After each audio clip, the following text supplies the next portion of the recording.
my son has a question about that. My son Nolan, he's Hi, Nolan. 16.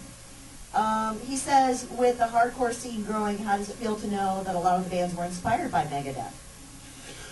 The thing that I like the most is when I see punkers come up and say they were influenced by us, because I don't see that correlation except for the lyrics. The lyrics were very politically inspired because, you know, frankly, I mean, just like now, when I was young, we were growing up in the same kind of situation with the same kind of mismanagement of our country that's going on right now, where our country is screwed right now, and we're in deep trouble, and no one's saying anything.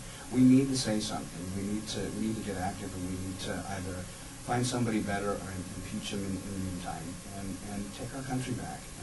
It's the republic, you know, that all of our ancestors fought for, and the lyrics that came out of me for that, it was very easy. It's a highly charged topic. I'm very passionate about living here. Yes. Traveling a lot and going to foreign countries. When you come back here, you know, I've seen people kiss the ground when they get out of prison and stuff like that, and I understand, you know, when you come back here, when you've been touring in foreign countries, you know, especially like places like Germany where they've got sandpaper for toilet paper, and you're just like, thank you, America. Right. My charming.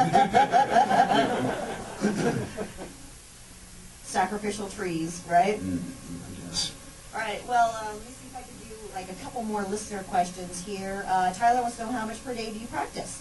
I don't practice at all. I hate playing guitar. I like to write.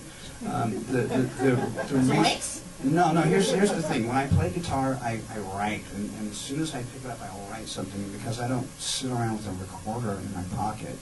When I start playing and I write something, it's gone, and I'm like, oh, I hate myself for letting that thing go. So when I'm ready to record, I'll pick up a guitar. Now, because we're getting ready to do the new Megadeth record right now, and in the pre-production stages, we're getting everything loaded up to take on tour with us. You know, Pro Tools rigs and drives full of riffs and stuff we've stored over the career of the band, because there's riffs that, like, for example, people don't believe this, but one of the first songs I ever wrote was Rust in Peace.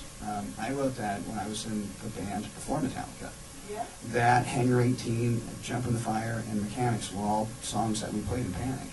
And okay. Yeah, so when I say, you know, I don't use anything until the time is right, you know, I've got stuff that I still have from back then that sounds just incredibly like that kind of stuff, but it just wasn't right to put out at that point. Timing's everything.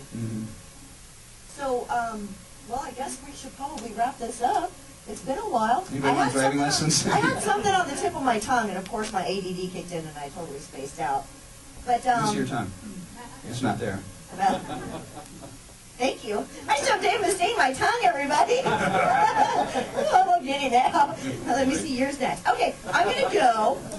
Everybody, thank you so much for stopping by for the Dave Mustaine Radio Takeover.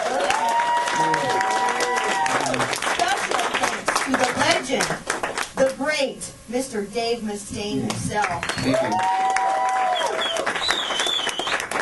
And we look forward. Oh, that's what I wanted to ask you real quick after I wrap up. How many songs do you guys have ready for the new album? Like 5, 6?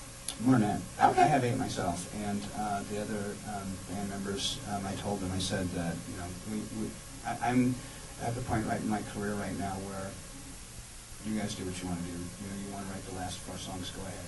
If they're really great, we'll leave them like they are. If they need a little help, I'll help. If they need a lot of help, then I'll roll my sleeves. But they're great writers. You know, David Ellison and Chris have some really good stuff that they've turned in for this next record so far. And Sean actually has got some. You know, Sean co-wrote Head Crusher with me, so I mean, he's already proven himself to you guys. He's a good writer, and he's in another band called Eidolon, which I hate bringing up because I don't want people to think that, you know, that's his priority, because it certainly isn't, but it's definitely a good body of work, and while it's not my cup of tea, you know, it shows you that, you know, how much he's matured as a songwriter too, because, you know, listening to Head Crusher now, it's like, wow, Sean, you really become a good songwriter. So listening to the new stuff that he's submitted already for this next record, I think you guys are going to be really impressed with it.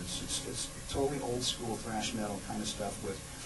Because he's such a big Rush fan, there's a lot of really, really cool drum twists and turns, so you can expect that kind of stuff. I like that myself. Me too.